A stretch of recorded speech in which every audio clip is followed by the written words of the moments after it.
Bonjour à tous, que le Seigneur vous bénisse ce jour, que Dieu vous bénisse chaque jour. Père, nous te remercions de nous avoir gardés en vie physiquement, en vie spirituellement,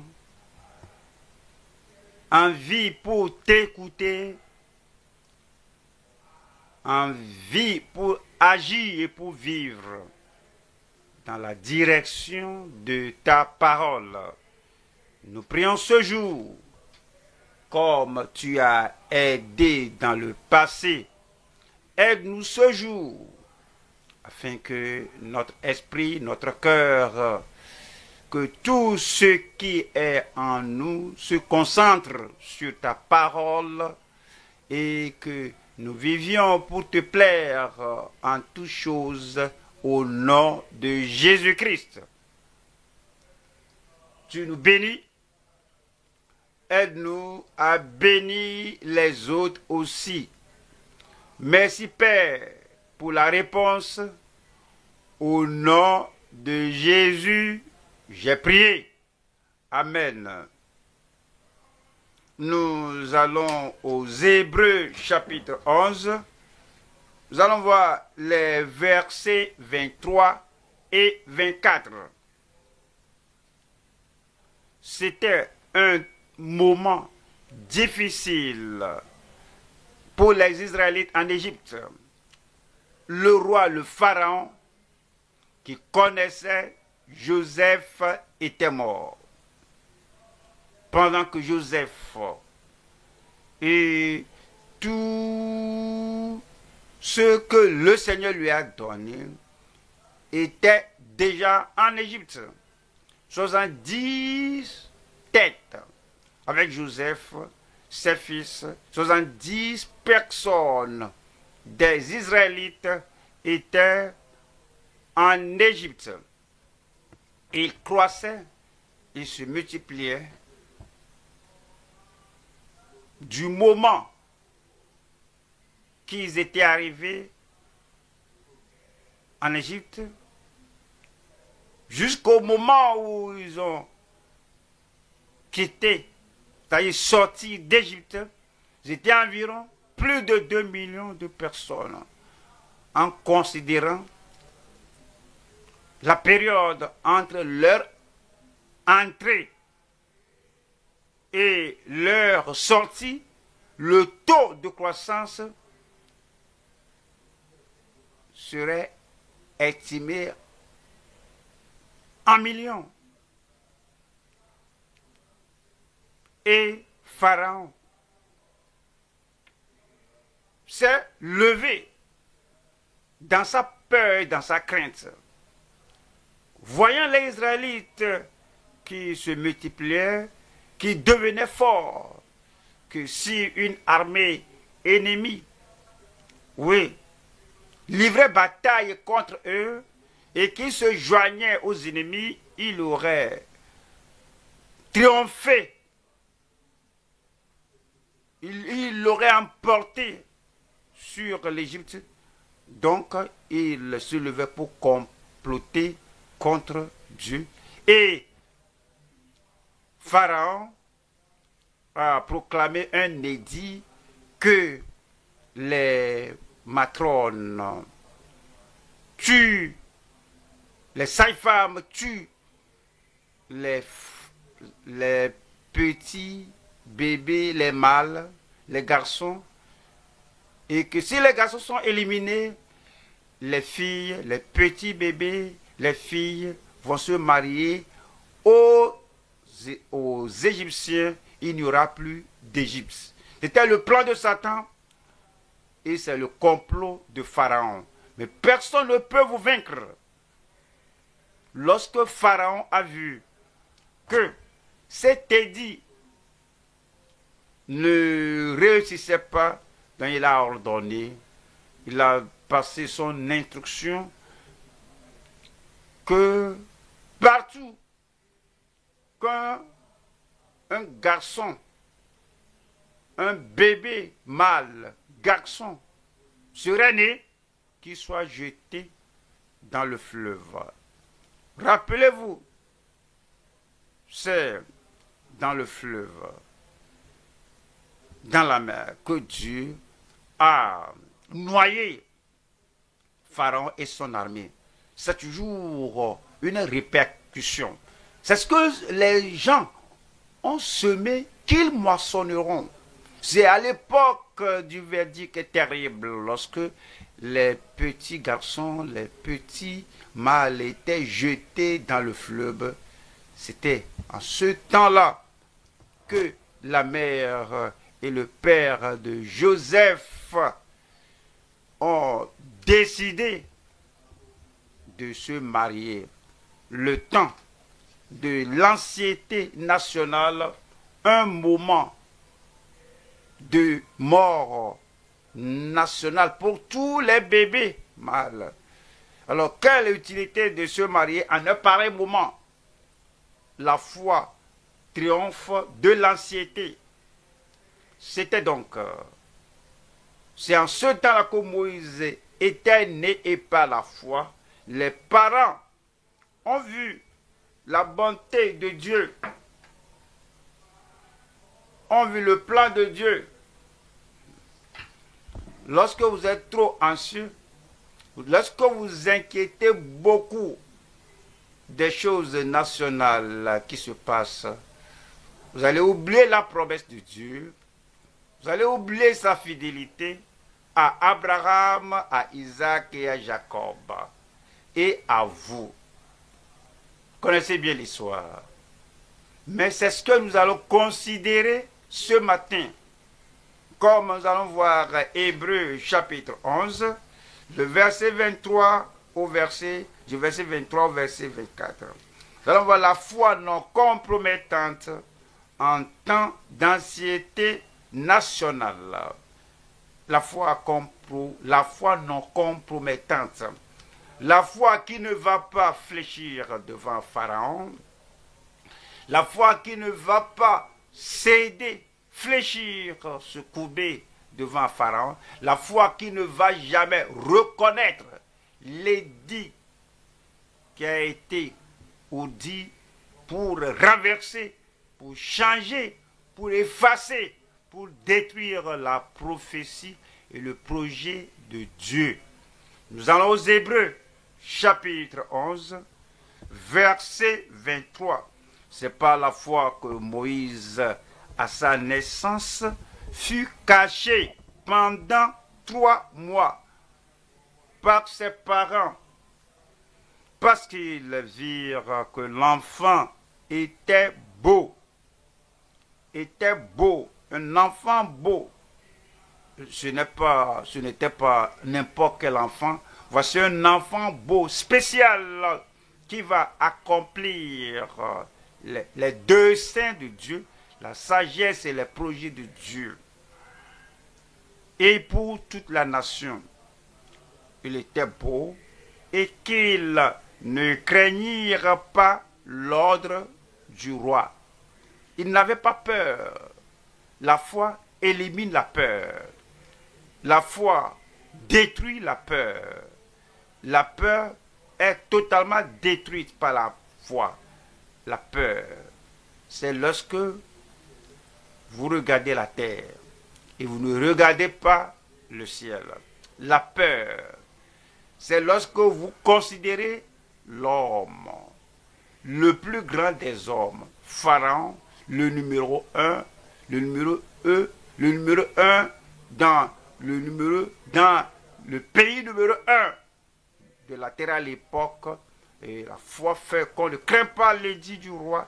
Le verset 24 dit, c'est par la foi que Moïse, devenu grand, refusa d'être appelé fils de la fille de Pharaon.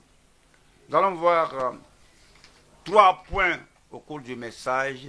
Numéro 1, c'est la foi non confinée, la foi non restreinte, la foi non encagée, la foi non confinée et la stratégie contre l'ancienneté nationale.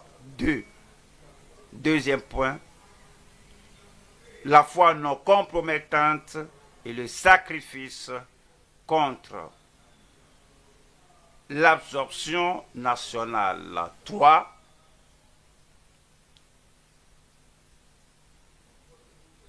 La foi indestructible. Il y a des choses visibles qui essaient d'écraser la peur, qui écraser la foi du moins. Il y a des choses tangibles qui essaient d'écraser la foi.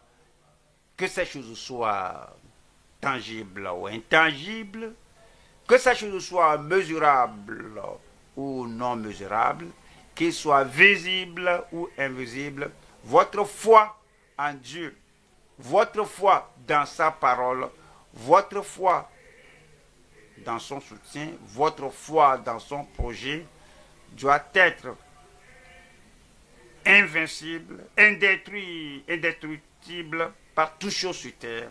La foi indestructible et la stature sans l'approbation nationale. C'est chaque fois que vous cherchez l'approbation des hommes, l'approbation des pays, l'approbation des gens, et vous oubliez l'approbation de Dieu, vous n'aurez pas la foi qui est indestructible. Numéro 1,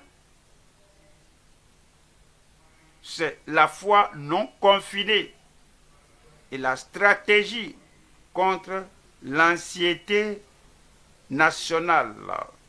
Voilà la parole de Dieu encore aux Hébreux, Hébreux 11, 23. C'est par la foi que Moïse, à sa naissance, fut caché pendant 3 mois par ses parents. Voyez la foi des parents, comment la foi des parents peut nous protéger, pour nous préserver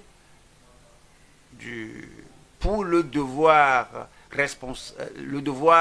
divin que le Seigneur nous a confié. Comment la foi des parents spirituels, nos pères dans le Seigneur, nos mères dans le Seigneur, comment la foi de nos parents spirituels peut protéger, préserver la génération future des dirigeants, des garçons, des filles, des jeunes ou des jeunes ministères ou des ministres. La foi que nous avons de ce que nous ne pouvons pas faire pour délivrer la nation dans laquelle nous vivons, la génération future, comme nous le voyons, nous disons que voici un beau enfant, un enfant spécial, voici un bel enfant, voici les dirigeants, donc nous allons les préserver, nous allons les promouvoir par la foi.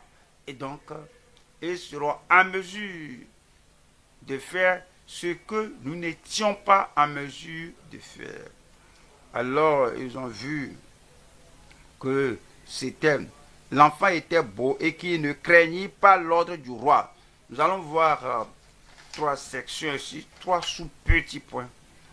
Nous allons voir ici la diminution extrême par les puissances sans compassion. Oui, les pouvoirs ou les puissances qui non seulement les garder dans la servitude, mais la puissance qui essaie même de les tuer, de la décision intrépide des parents non compromettants. 3. C'est la dévotion franche à une procédure hors du commun. Lorsque vous avez la foi, Dieu vous donne une vision, une méthode, la stratégie, les choses à faire pour faire de vous une personne qui accomplit sa volonté parfaite. Numéro 1, la diminution extrême par les puissances sans compassion. Nous allons à Exode. Exode 7, verset 8. Exode 7. Exode 1. Exode 1. Nous allons au verset 8. Il s'élevait sur l'Égypte un nouveau roi qui n'avait point connu Joseph. Lorsque vous devenez un nouveau président, vous devez connaître l'histoire des présidents qui vous ont précédé. Le nouveau pharaon devait savoir ce que ses prédécesseurs avaient fait, les accords qu'ils ont faits et tout ce que les accords que les anciens pharaons ont signés en Israël avec Jacob, avec Joseph. Il devait savoir comment Dieu a fait de Joseph celui qui a préservé tout l'Égypte et dit que il ne connaissait pas, qu'il n'avait point connu Joseph. Ce n'est pas une excuse. Être dirigeant sur une nation comme la vie profonde, ce n'est pas une excuse. Tu dois savoir ce qui a été fait avant que tu ne prennes les rênes du trône. Déjà, Israël s'est accru et Égypte a maintenu Israël. Pharaon ne voudrait pas connaître ce que les prédécesseurs ont fait. Et le verset 9 dit, il dit à son peuple, voilà les enfants d'Israël qui forment un peuple plus nombreux et plus puissant que nous. Le verset 10.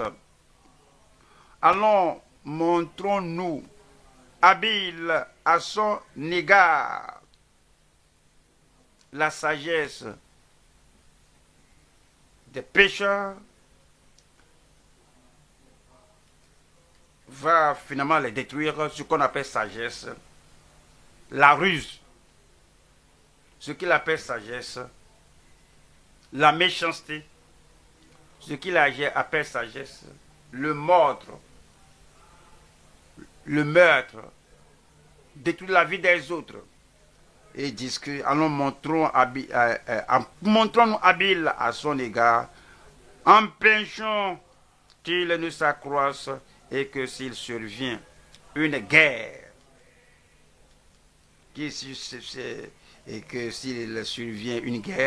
il ne se joigne à nos ennemis pour nous combattre et sortir ensuite contre nous. Vous comprenez? Israël était en Égypte, là, et Israël n'a montré aucun signe de combat. Israël en Égypte n'avait aucun projet de livrer une guerre. Eux tous ont même oublié que Dieu allait les faire sortir. Mais à cause du soupçon qu'ils vont se battre, ils ne se sont pas battus, ils n'ont même pas fait ces projets. À cause de ce soupçon, ils ont commencé à initier leur lutte, leur combat. Dans la vie, si on continue avec les soupçons que mon voisin va faire ceci, alors on va commencer à mener une vie non chrétienne. Que mon ami va faire ceci, il ne l'a pas fait. Hein. À cause de soupçons. Alors on va commencer à afficher des actes subtils, méchants, terribles de la sagesse terrestre. À cause de ce soupçon-là, que voici ce qui va arriver, qu'ils ne se joignent à nos ennemis pour nous combattre et sortir ensuite du pays. Voyons le verset 15. le verset 15. Le roi d'Égypte parla aussi aux sages femmes des Hébreux, nommées l'une Shifra et l'autre Poix. Le verset 16, et il leur dit, quand vous accoucherez les femmes des Hébreux et que vous les verrez sur les sièges, si c'est un garçon, faites-le mourir. Si c'est une fille, laisse-la vivre. Le commandement de Dieu est venu avant le commandement de l'homme. Pour nous, le commandement de Dieu, tu ne tueras pas. Un bébé, un adulte, tu ne tueras pas. Tout autre commandement pour un édit d'un autre homme, tu ne tueras pas, comme Dieu l'a dit. Cela précède ceci. Cela précède le commandement de l'homme. Dans notre vie chrétienne, les gens de pouvoir, d'autorité qui vont venir avec le commandement. Monsieur, c'est trop tard. Nous avons entendu les commandements de Dieu. Dieu a dit, voici le chemin, marchez-y.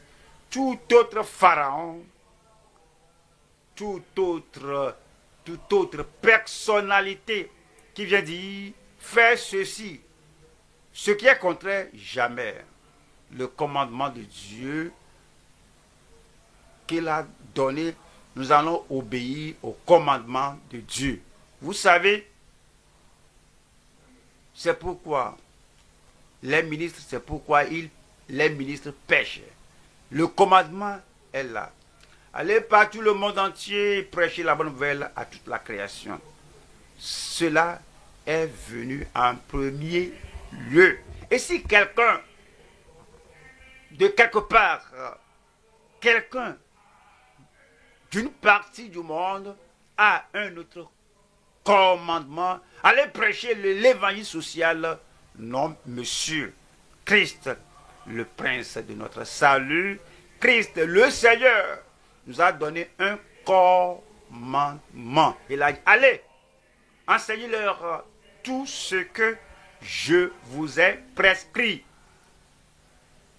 Et je dis à tous ceux qui entendent les paroles de cette prophétie, si quelqu'un retranchera de cette prophétie, son nom, sa part seront ôtés du livre de vie. Si quelqu'un ajoutera, Dieu lui ajoutera les fléaux décrits dans ce livre.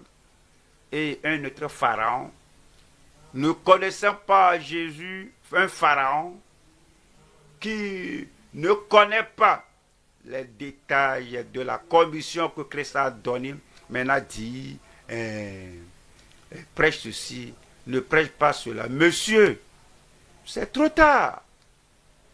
Nous avons entendu du Sauveur, le prince de notre salut. Nous avons entendu ce qu'il a dit et ce qu'il a commandé. Maintenant, nous dire que ne prêche pas la repentance. Non, on ne peut pas fléchir, on ne peut pas céder. Ne prêchez pas la foi en Christ. Que ce n'est pas cette seule foi en Christ que nous sommes sauvés. Oh, tu viens trop tard. Et si quelqu'un est en Christ, il est une nouvelle créature. Les choses anciennes sont passées. Voici toutes choses sont devenues nouvelles. Cela est venu du ciel à notre cœur. Et toute autre chose que Pharaon dit n'aura pas de sens. Dites-moi Amen. Donc les sages-femmes ont compris que Dieu d'abord, Pharaon en dernier lieu. Il faut dire Dieu d'abord, Pharaon en dernière position. Ainsi, on nous a dit au verset 22. Voilà le verset 22. Alors, Pharaon donna cet ordre à tout son peuple, parce que les sages-femmes ne vont pas lui obéir. Vous jetterez dans le fleuve tout garçon qui naîtra, et vous laisserez vivre toutes les filles. C'était pour l'heure. C'est le moment où les parents de Moïse s'étaient mariés. Voyons le point suivant. Nous allons voir ici, deuxième partie, ici, la décision intrépide des parents non compromettants. Les parents de Moïse. Nous allons aux Hébreux. Hébreux 11, verset 23. C'est par la foi que Moïse, à sa naissance, fut caché pendant 3 mois par ses parents, parce qu'ils virent que l'enfant était beau et qu'ils ne craignirent pas l'ordre du roi. Lorsque nous sommes sauvés, la crainte de la superstition qu'on avait dans le passé, avant le salut, s'évapore. Lorsque nous sommes sauvés, la crainte des partenaires de péché s'évapore. Lorsqu'on est sauvé, la crainte face au qu'en dira-t-on, ce que les gens diront, ce qu'ils feront, toute cette peur s'évapore. Si vous êtes réellement sauvé, la peur des hommes, des femmes qui détiennent le pouvoir sur votre vie, sur votre famille, la peur là s'évapore parce que vous êtes maintenant sauvé. Et lorsque vous devenez un ministre, vous avez l'assemblée là-bas. L'assemblée, qu'est-ce que l'assemblée connaît? C'est quoi vous êtes là en tant que ministre pour les enseigner?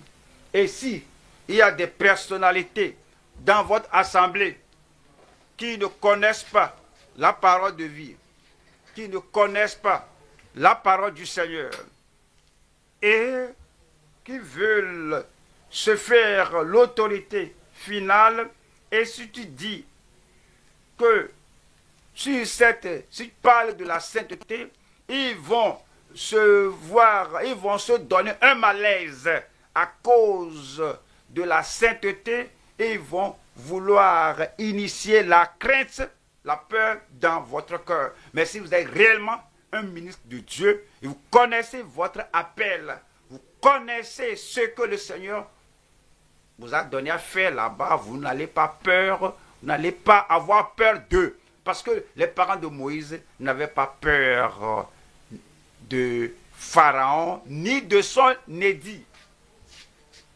Ce qui nous fait pécher dans la vie, ce qui nous fait compromettre dans la vie, c'est la peur. Ce qui nous fait craindre, c'est la peur. Ce qui nous fait changer.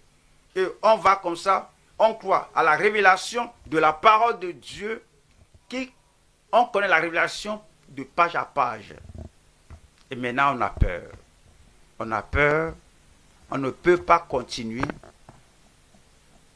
ce qu'on a fait pendant 50 ans. On a peur parce qu'on ne peut plus souligner les vraies normes, le vrai standard, les colonnes et les fondements de la parole de Dieu. On a peur à cause de ceci, à cause de cela. Et c'est la peur qui paralyse le ministre et le fait compromettre. Vous n'aurez pas ce genre de peur au nom de Jésus. Il n'avait pas peur du commandement, de l'édit du roi.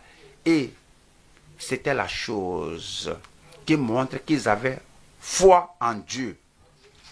En Psaume 112, Psaume 112, verset 7, il ne craint point les mauvaises nouvelles. Les mauvaises nouvelles, les mauvaises actualités. Tuez-les, tuez-les, tuez-les. Et cette licence, ce permis, remis à tous et commandé à tous les Égyptiens, que partout vous voyez des bébés garçons, bébés mâles, tuez-les. Mais celui qui a la foi, qui sait qu'il y a quelqu'un en haut là-bas plus que les plus grandes personnalités, il dit, il ne craint point les mauvaises nouvelles. Son cœur est ferme. Son cœur est ferme, confiant en l'Éternel. Votre cœur sera ferme. Nous allons à la troisième partie ici. C'est la dévotion franche à une procédure hors du commun. La foi génère la vision. La foi engendre la sagesse. La foi produit la procédure jamais lue dans un livre. Toute la sagesse que certains avaient, c'est ce qu'ils ont lu dans des livres. Toute la sagesse que certains ont, c'est ce que quelqu'un leur a dit et ce que quelqu'un leur a transmis. Mais les parents de Moïse n'avaient rien vu de pareil auparavant. Ils n'avaient rien reçu comme un édit mauvais auparavant. Les parents de Moïse, ils n'avaient jamais passé par ce chemin. Cependant, Dieu leur a donné la stratégie non commune et une procédure hors du commun. Donc, ils ont caché l'enfant. Et comme ils l'ont caché, le Seigneur a fait sortir l'enfant. Le Seigneur a fait sortir l'enfant. Il a conduit au fleuve Nil. Exode 2, verset 5. La fille de Pharaon descendit au fleuve pour se baigner et ses compagnes se promenèrent le long du fleuve. Elle aperçut la caisse au milieu des roseaux et elle envoya sa servante pour la prendre. C'est ainsi que Moïse est arrivé à la maison et au palais de Pharaon. Quand on pense à la meilleure école, à la meilleure institution, dans la nation la plus élevée de la nation du monde, à l'époque là, Psaume 76. Psaume 76, verset 11. L'homme te célèbre même dans sa fureur, quand tu te revêts de tout ton courroux. Proverbe 21, Proverbe 21, verset 30. Il n'y a ni sagesse, ni intelligence, ni conseil en face de l'Éternel. Amen. Aucune sagesse du monde, aucune sagesse des comploteurs du monde, aucune sagesse de la cohorte de Satan ne peut détruire, renverser le plan de Dieu pour votre vie pour votre ministère, pour votre futur, au nom de Jésus-Christ. Deuxième point maintenant, nous allons au deuxième point. C'est la foi non compromettante et le sacrifice contre l'absorption nationale. Qu'est-ce que l'absorption nationale? Tuer tous les bébés mâles et que les filles soient laissées en vie pour que Égypte les absorbe et qu'elles fassent partie de l'Égypte et que tout Israélite perde leur identité, qu'ils soient intégrés à la nation d'Égypte. Le monde ne va pas absorber l'Église. Vous savez, c'est ce que le monde essaie de faire. C'est toujours le même projet, le même programme. Corrompre les hommes, tuer les hommes, emmuseler leurs ministres et donner leur le programme à suivre, ce qu'ils peuvent prêcher. Quand une nation commence à dire au ministre de l'Évangile, voici ce qu'il faut prêcher, voici ce qu'il faut souligner, et vous donne une religion nationale au lieu de la foi qui sauve, au lieu de la foi qui nous garde saints et justes. Et on donne le programme là, que voici ceci et ceci, et commence à vous donner la licence, le diplôme. Vous prêchez, si vous prêchez un message national, voici votre certificat. Si vous êtes un non-conformiste, vous n'allez pas passer par ici et vous suivez la Bible, pas de certificat pour vous. Et vous cherchez le certificat, gloire à Dieu. Le Saint-Esprit vous a certifié. Le nom de Jésus, l'autorité du Seigneur, ce qui vous a donné, c'est un grand certificat pour vous. Mais lorsque le monde veut absorber l'Église, il dicte ce qu'on doit prêcher, ce qu'on ne doit pas prêcher, là où on doit aller, là où on ne doit pas aller. Et si toi, tu peux changer et être comme ce qu'ils disent, oh, tu auras tout ce dont tu auras besoin de la nation. Mais si tu ne fais pas ça, l'église sera fermée. Mais il n'y a personne qui puisse fermer l'église. C'est sur cette pierre que je bâtirai mon église. Et les portes du séjour des morts, dites-le moi, ne prévaudront point contre elle. Donc, nous avons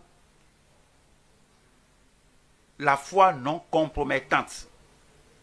Si votre église locale va rester ferme, si vous allez rester ferme, vous devez avoir la foi non compromettante et le sacrifice. Vous savez, lorsque vous ne compromettez pas, il y a un sacrifice qui accompagne cela. Parce qu'ils peuvent réchauffer l'atmosphère. Ils peuvent rendre le chemin plus abrupt. Ils peuvent rendre le chemin plus rugueux. Beaucoup de choses vont arriver. Mais vous allez décider d'avoir la foi non compromettante et vous devez être prêt à vous sacrifier. La foi non compromettante et le sacrifice contre l'absorption nationale. Verset 24. Hébreux 11, le verset 24. C'est par la foi que Moïse, devenu grand, refusa d'être appelé fils de la fille de Pharaon. Nous allons voir trois sections ici. Le premier sous-titre ici, c'est la foi essentielle et la résolution des ministres inébranlables. 2.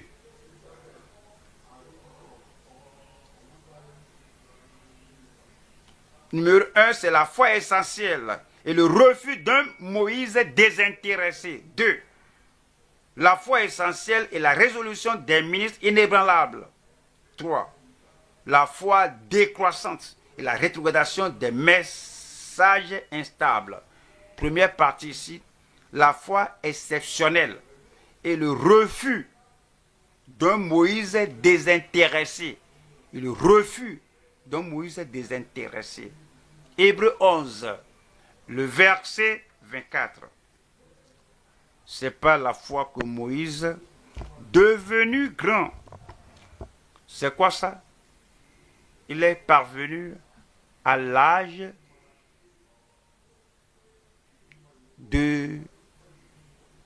d'adulte. On dit l'âge de comptabilité. Il était mis dans la crèche. Ça, c'est l'action des parents. Il était mis au bord du fleuve. Il ne connaît rien de cela. Il n'est pas à tenir responsable. C'est la décision de ses parents. Maintenant, vous connaissez bien l'histoire. Maintenant, la fille de Pharaon commençait à dire que tu es mon enfant. Mais rappelez-vous, il était nourri, élevé, instruit par sa maman. Vous connaissez bien l'histoire. Moïse a dit, non, tu n'es pas. Tu vas rester ici pour toujours comme mon fils. Non, jamais. Regarde tous les avantages, tout ce que tu auras. Et tu vas en jouir ceci pour toujours. Non, je ne vais pas. Il a refusé d'être appelé fils de la fille de Pharaon. Avez-vous jamais refusé quelque chose de si bon, de si grand? Avez-vous jamais refusé un don si merveilleux et si inconnu dans le passé que vous êtes devenu un Israélite spécial étant converti en un Égyptien? Il a refusé. Il dit non, les gens qui ne savent pas comment refuser le confort, quand ce confort-là serait contre votre ministère, les gens qui ne savent pas comment rejeter la faveur, lorsque cette faveur serait contre votre appel, les gens qui ne savent pas comment rejeter les dons, lorsque les dons-là détruisent votre ministère. Ouais, ces gens, ils n'ont pas la foi. Mais ce n'est pas la foi que Moïse, devenu grand, lorsqu'il est parvenu à l'âge de comptabilité, il savait, à l'âge de raison, il dit que oui, ma décision signifie quelque chose pour moi, la décision signifie quelque chose pour ma nation, ma décision signifie quelque chose pour des milliers de personnes que Dieu va m'aider à les faire sortir du pays d'Égypte. Les gens qui peuvent prendre une décision intelligente, une décision inspirée, une décision instructive. Et les gens qui disent que il y a des choses auxquelles je dois dire non. Les opportunités, examinez bien cette opportunité-là. Si vous devez dire oui ou non. Ce n'est pas la foi que Moïse, devenu grand, refusa, rejeta, se tint ferme sur ses pieds, refusa d'être appelé l'opportunité, refusa d'être appelé le fils de la fille de Pharaon. Nous allons Philippiens 3. Philippiens 3, le verset 7. Philippiens 3, 7. Mais ces choses qui étaient pour moi des gains, mais ces choses qui étaient pour moi des gains, regardez cela, c'est profitable. Cela avoir l'estime de soi que un vaurien devienne fils de la fille de Pharaon très grand. Mais ces choses qui étaient pour moi des gains, je les ai regardées comme une perte à cause de Christ. Le verset 8. Et même, je regarde toutes choses comme une perte. Vous savez, ouais, vous me connaissez. J'étais né de nouveau dans un environnement d'athéisme. Et le directeur de notre école, un militant athéiste et non calme. Un athéiste calme. Un athée du moins autant pour moi, un athée calme. Il a essayé et réussi à former des athées comme lui. Et j'ai été parrainisé, j'ai été financé par le système d'athéisme qui m'ont donné la bourse pour aller étudier, revenir enseigner, et avec l'athéisme et le lavage du cerveau, et en 1964, après avoir passé un bon moment dans cette institution, j'ai entendu l'évangile et j'étais né de nouveau. Et dans cette institution, et j'avais aussi l'autorité sur les jeunes là-bas. Et j'ai dit, il a l'autorité, l'athée a l'autorité sur tous les jeunes, sauf moi. J'ai dit non. Et l'athéisme, alors on va mener ces auteurs de ceci et de cela.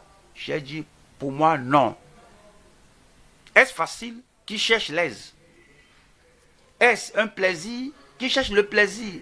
Lorsque vous vous singularisez, lorsque vous distinguez dans l'école de milliers d'étudiants, ou bien d'écoliers, ou bien de collégiens, que tout le monde vous regarde comme voici celui qui est marqué, Dieu merci, j'ai tenu ferme. Si je me suis effondré, où serais-je aujourd'hui? Et lorsque j'étais converti, vous connaissez bien l'histoire, j'étais converti, vous connaissez bien l'histoire, dans une église forte et militante. C'était aussi militante que mon école. Ils étaient plus militants. Ils ont dit que, oui, ceci, c'est fini. Parce que ils sont une dénomination qui enseigne. Mais j'ai lu la Bible. Lisez votre Bible. Je dis, lisez votre Bible. Et lorsque j'ai lu la Bible, j'ai vu, la Bible a dit que allez par tout le monde entier et prêcher la bonne nouvelle à toute la création. L'église là est conservative. Il reste à l'intérieur.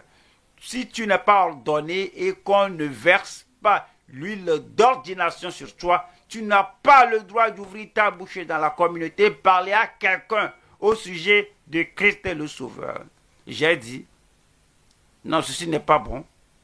La femme au bord du puits a laissé sa cruche, elle n'a pas été ordonnée. Elle a laissé sa cruche, elle est allée à la ville que venez voir un homme qui m'a dit tout ce que j'ai fait, n'est-il pas le Christ? Il a amené beaucoup de personnes au Seigneur. Et regardez cela. J'ai lu de Saul de Tarse qui a rencontré le Seigneur en route et il n'est pas allé prendre l'ordination d'abord à Jérusalem et puis à Damas et il commençait à dire que ce Jésus est le Christ. Et puis je me tenais. Mais cette position ferme-là a apporté la persécution dans une église qui prêche le salut, dans une église qui prêche la sanctification, qui prêche le baptême dans le Saint-Esprit. Et la persécution que j'avais là-bas était plus élevée, plus grande que ce que j'avais eu de l'athée. Ce que j'avais, si je ne me suis pas, si je ne suis pas resté ferme, si je n'ai pas tenu bon, vous ne seriez pas ici si je cherche la vie agréable. Mais qui cherche cette vie-là? Mais j'ai choisi, j'ai refusé d'être appelé membre d'une organisation qui va me dire de renier, de rejeter une partie de la parole de Dieu. Nous sommes allés à plusieurs lieux par la grâce de Dieu. Donnez-moi un bon amen. J'étais dans un pays, les années écoulées, cette année, l'année écoulée 2024,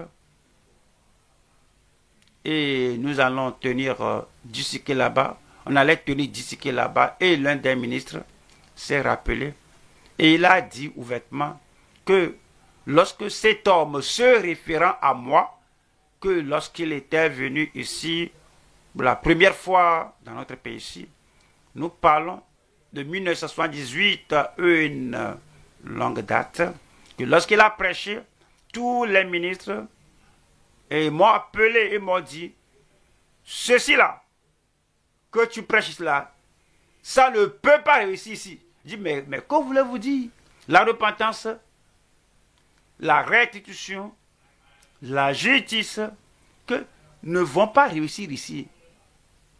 Que si tu crois que cela marche au Nigeria, ici là, chez nous ici là, ça ne va pas marcher. Hein. Je dis que mais voici la parole de Dieu. Je dis non, s'il te plaît.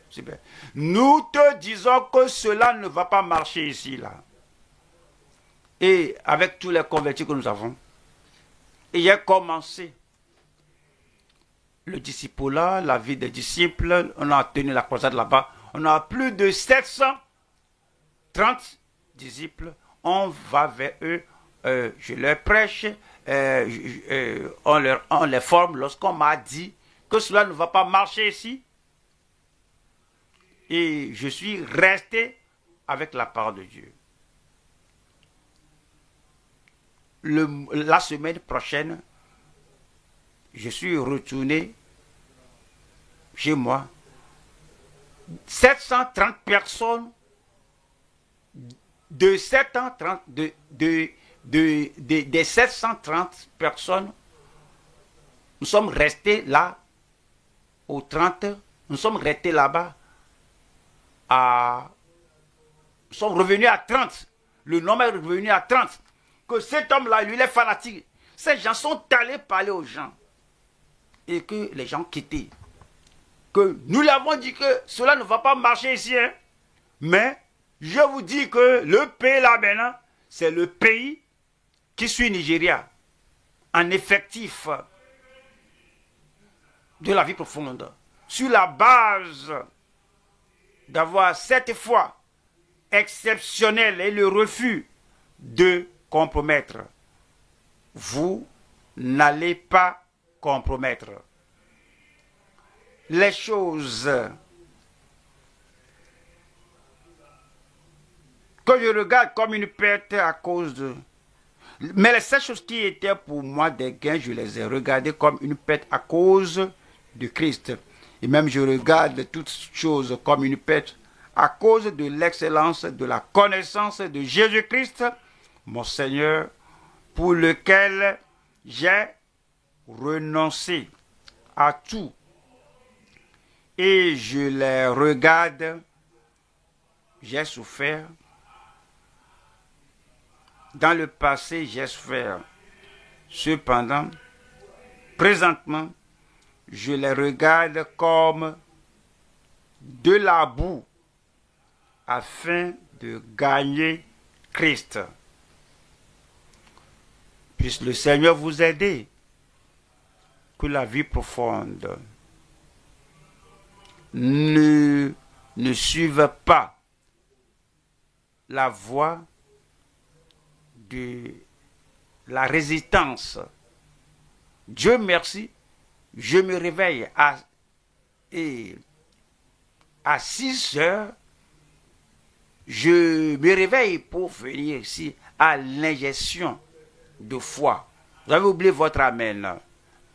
Et plus on vieillit, à l'autre côté, plus ils vieillissent, plus froid ils deviennent, plus ils se refroidissent, plus ils vieillissent, plus ils deviennent efféminés.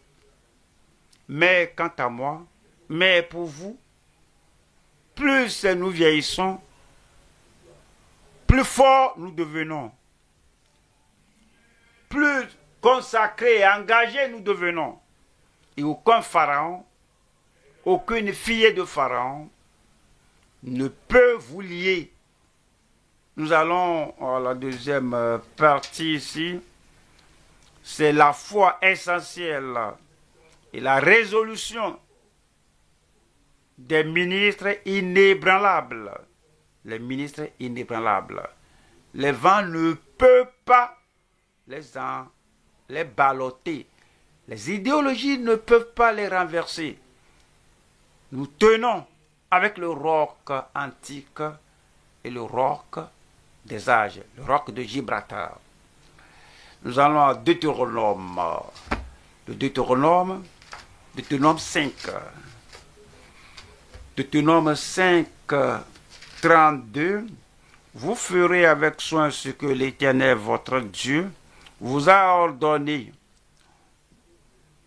Pas comme Pharaon vous a ordonné, pas comme les gens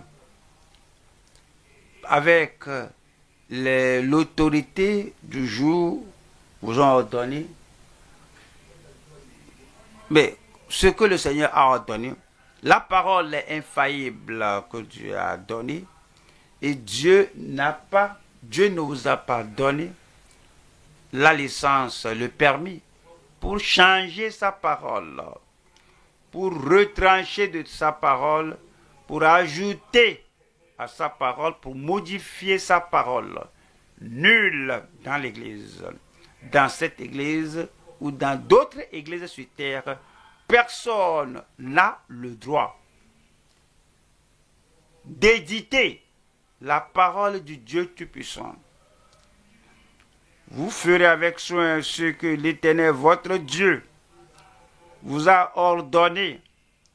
Vous ne vous en détournerez ni à droite, ni à gauche. Lorsque nous tenons ferme, moi je vais tenir ferme.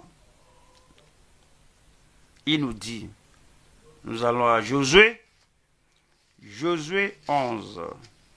Josué 11. Josué 11.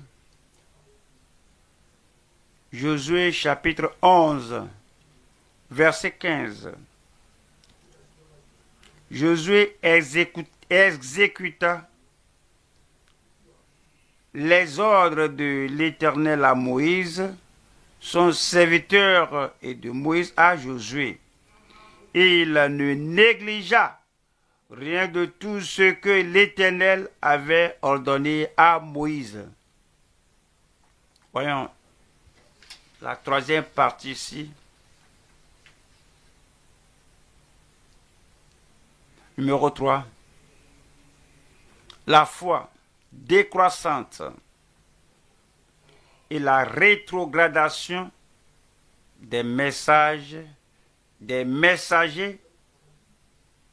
instables. La foi décroissante, la foi dénaturée, diluée, la foi qui n'est pas aussi forte que la foi de l'Église primitive. Nous allons à Luc 18. Je vous dis que lui, le Dieu du ciel, vengera pour eux. Luc 18, le verset 8.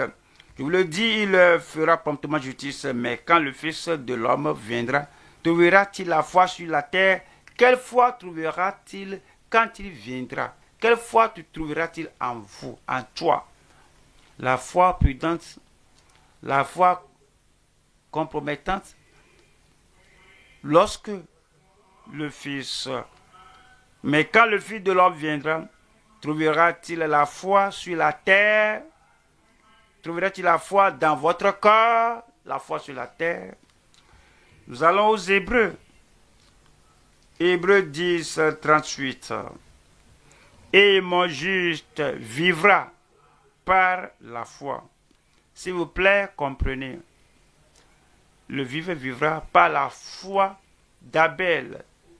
C'est ce dont nous parlons. Le juste vivra par le genre de foi d'Abraham. La foi d'obéissance, la foi qui répond. Le juste vivra par la foi d'Isaac, de Jacob et de Joseph. Le juste et mon juste vivra par la foi, mais s'il se retire, il se retire vers une autre foi, une foi diluée sur une foi ordinaire, sur une foi mentale, s'il se retire vers une autre foi qui n'a pas la puissance pour transformer les vies. S'il se retire, mon âme ne prend pas plaisir en lui. C'est le Nouveau Testament et le verset 39 dit: Nous ne sommes pas de ceux qui se retirent pour se perdre. Les gens-là ne sont pas ici ce jour. Ces gens-là ne sont pas ici ce jour. Ne sont pas de ceux qui se retirent pour se perdre, mais de ceux qui sont ici, ceux qui continuent de croire au Seigneur, mais de ceux qui ont la foi pour sauver leur âme. J'aurais dit Amen. Nous allons au troisième point maintenant. Troisième point. La foi indestructible. Il y a des choses et des situations qui essaient d'écraser la foi. Satan connaît ces choses-là. Satan sait que la chose la plus importante que vous avez, que j'ai, c'est cette foi. La foi non compromettante et la foi indestructible. S'il y a quelque chose que Dieu, que Christ cherche, c'est cette foi. La foi indestructible et la foi non compromettante. Satan va essayer d'écraser la foi, mais il ne va pas réussir. La foi indestructible et la stature sans l'approbation nationale. Je crois que chaque croyant, chaque ministre, après avoir prié pour le véritable salut et après avoir le vrai salut, doit prier de façon définie que vous soyez mort à l'approbation du monde. Parce que c'est ce qui renverse les gens, être approuvé, d'être apprécié par le monde. Car c'est ça. Alors, on s'accorde avec tout ce que tu fais. Nous t'aimons. Oh, vraiment, tu es vraiment, tu as faim d'amour. Tu cherches l'amour, l'appréciation, l'acceptation. Et cela ôte l'épine dorsale de la foi qui va t'amener à la gloire en fin de compte. Mais lorsque tu es mort, à l'approbation du monde, je prie que vous n'acceptiez pas l'approbation de Satan. C'est l'amen que vous dites là. Lorsque Satan vous approuve, comme il a approuvé Ève. Prends ceci. Merci beaucoup. Et Ève l'a pris. Satan l'a approuvé. Ève,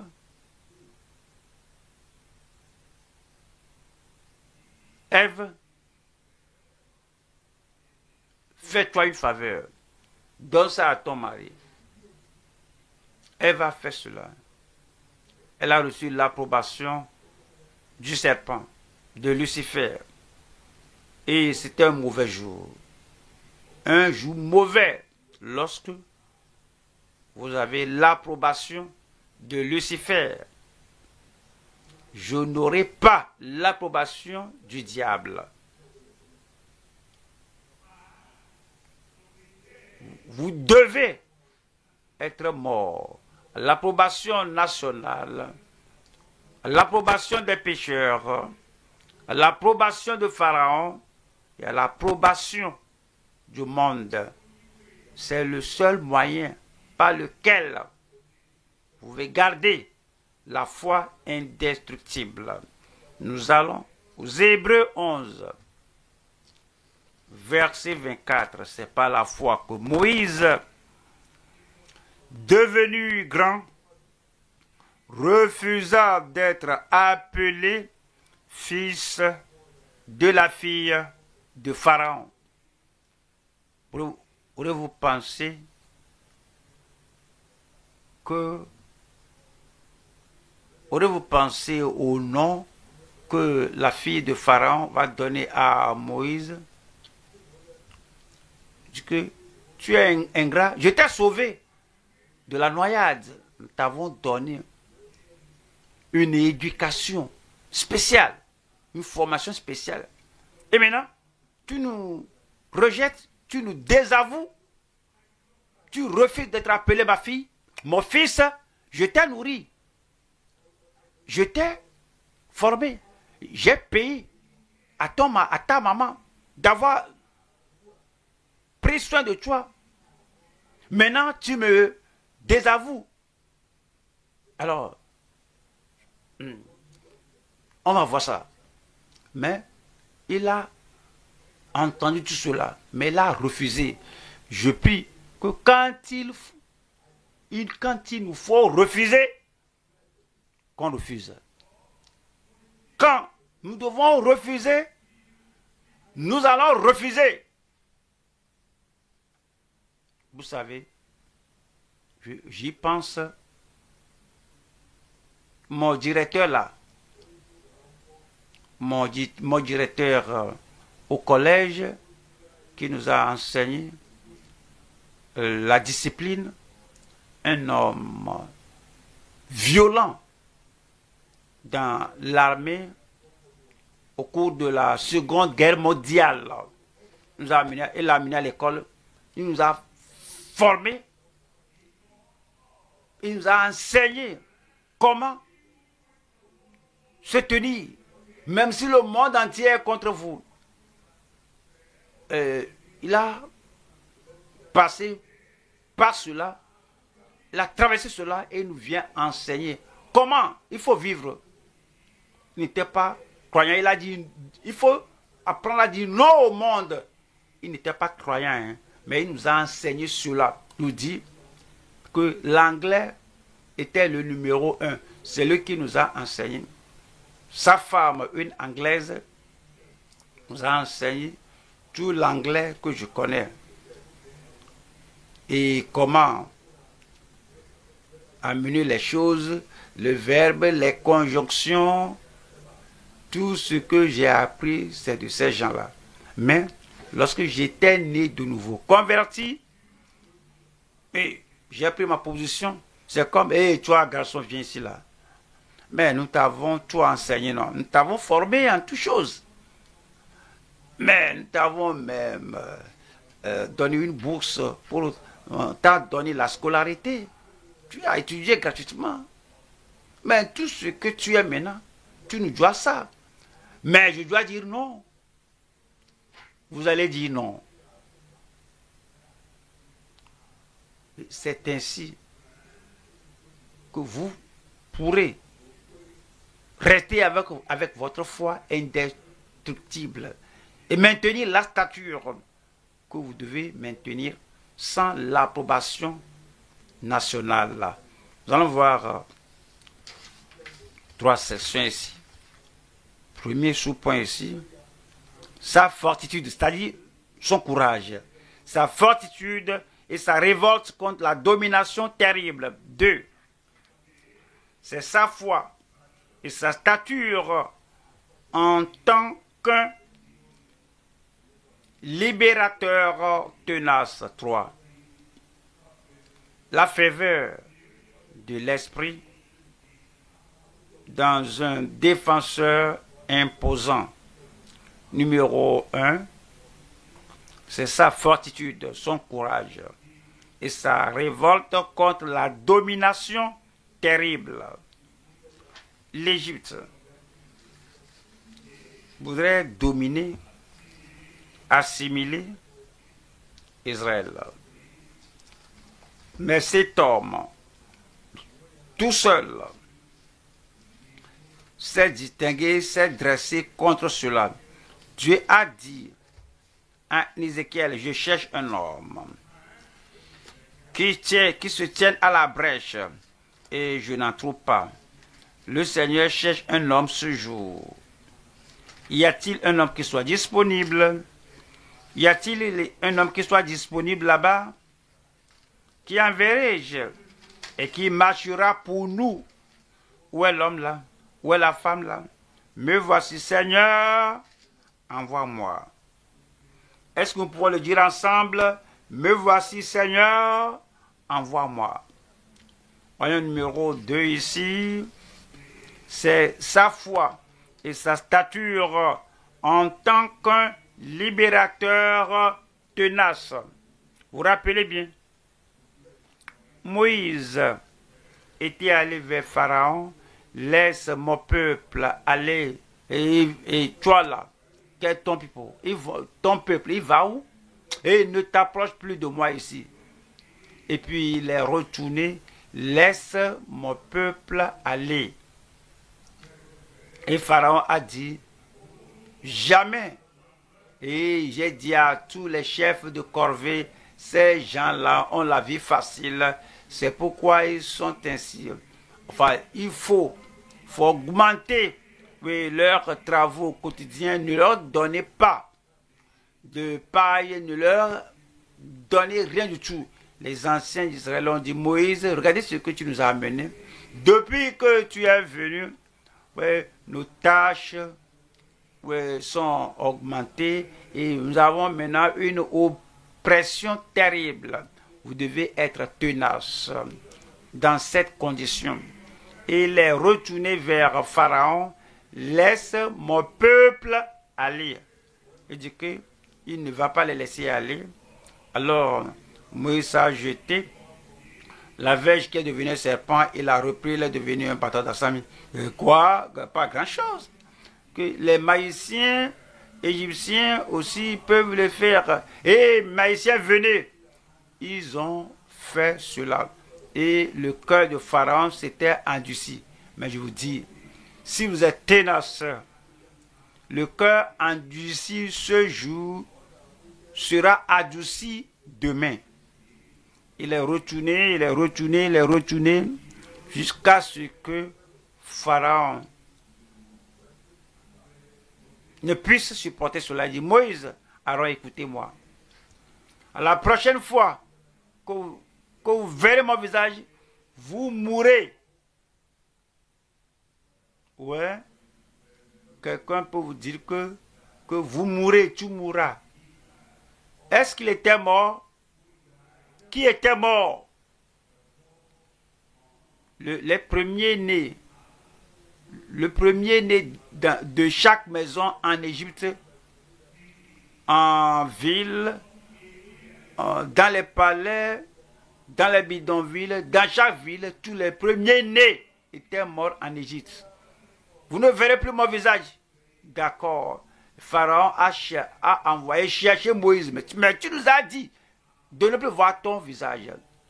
Le pouvoir, la puissance sur toute puissance, l'a transformé, l'a changé. C'est la puissance qui nous soutient. Parce que Jésus a dit tout pouvoir lui a été donné dans le ciel et sur la terre. Allez partout, le monde entier, et prêchez toute la nation. Il n'y a point d'autre pouvoir à craindre. Il dit, allez, les femmes, et vos bêtes, les bestiaux, allez, et bénissez-moi aussi. Amen. Ça, c'est le genre de foi qui est un modèle pour nous.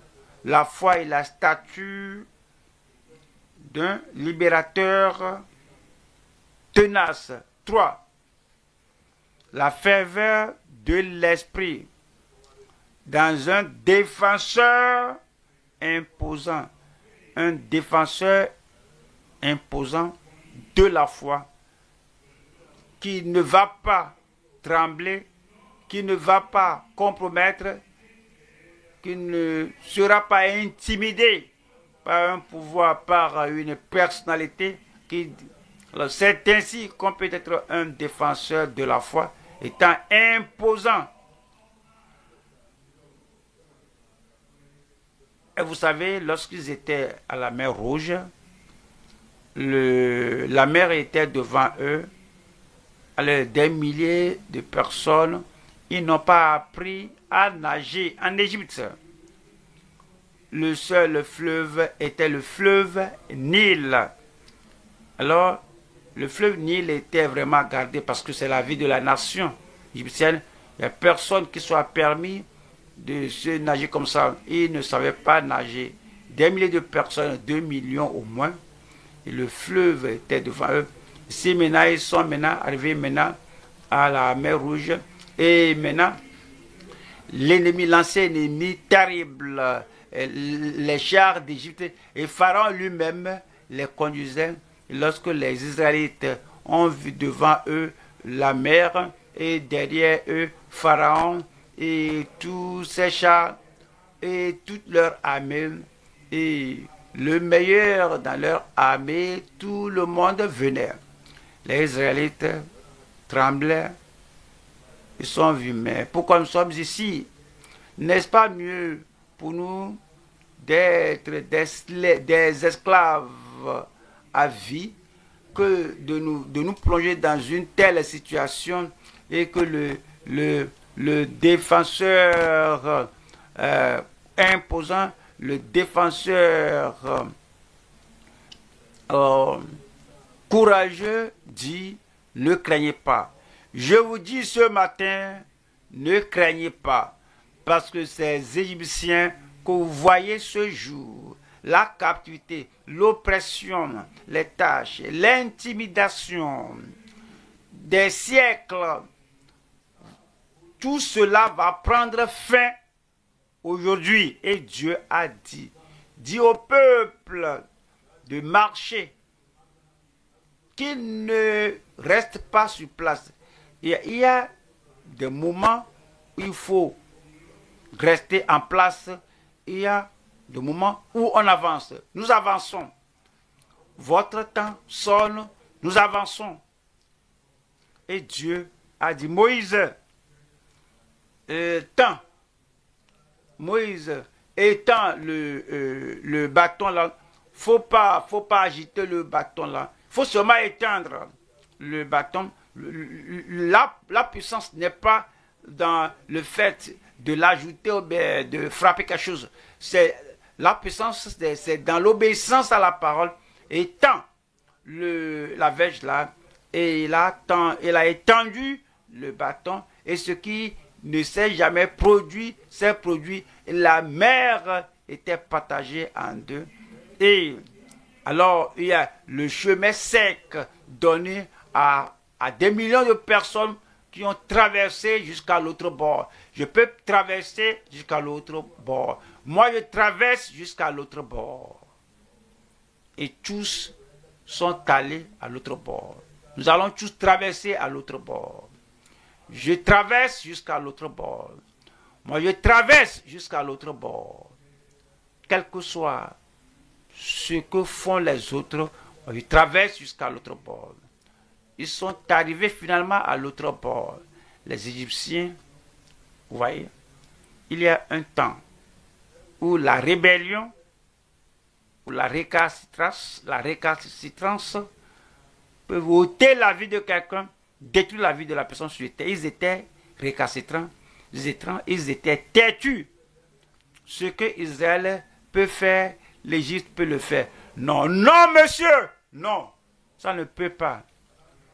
Oui, la verge était tendue pour que Israël traverse la mer et non pour l'Égypte. Le Seigneur a fait pour eux. Le Seigneur les a délivrés de l'Égypte. Laisse mon peuple aller. Alors il n'a pas dit, Pharaon va avec eux. Chars d'Égypte, allez avec eux. Donc, lorsqu'ils ont vu Israël traverser la mer, et la mer est toujours ouverte, il a ordonné à ces gens, il y a le danger à obéir au commandement de l'ancien tyran. Et le Seigneur les a laissés rentrer dans la mer et arriver au beau milieu de la mer Rouge. Et la mer et les vagues doivent obéir au commandement du Seigneur dans notre vie. Et Dieu a dit, Moïse, étends à nouveau la verge là. Et la verge qui a ouvert, c'est la même verge qui va fermer. La clé qui ouvre, c'est la même clé qui ferme. Et Moïse a étendu la verge et les eaux se sont fermées. Et Pharaon a dit, fuyons, c'est trop tard, c'est trop tard, c'est trop tard. Fuyons, car le Dieu d'Israël combat contre nous. Tous ont péri. Mais pour le peuple de Dieu, Dieu les a délivrés. Parce qu'il y avait un défenseur résolu, décidé, un libérateur imposant. Plus votre dirigeant est fort, plus agréable cela est pour vous. Plus tenace est votre dirigeant, le mieux cela est pour toute l'assemblée. Que le Seigneur me garde fort, tenace, imposant, impressionnant. Quelqu'un dit, mais j'aime notre dièse, j'aime notre pasteur, mais ce que je n'aime pas de dièse là, c'est que il est trop tenace, il est trop dur. C'est exactement ce que vous devez aimer au sujet de sa vie. Je l'aime. Je l'aime. Et je veux être comme lui. Tel père, tel enfant. Et ce courage, recevez-le au nom de Jésus. Amen. Cette ténacité, recevez-la au nom de Jésus. Le Seigneur fera de vous un libérateur, des libérateurs, libérateur tenace et imposant, un libérateur impressionnant. Tenez-vous debout et recevez plus de la grâce de Dieu. Tenez-vous debout, recevez plus de la grâce de Dieu. Priez le Seigneur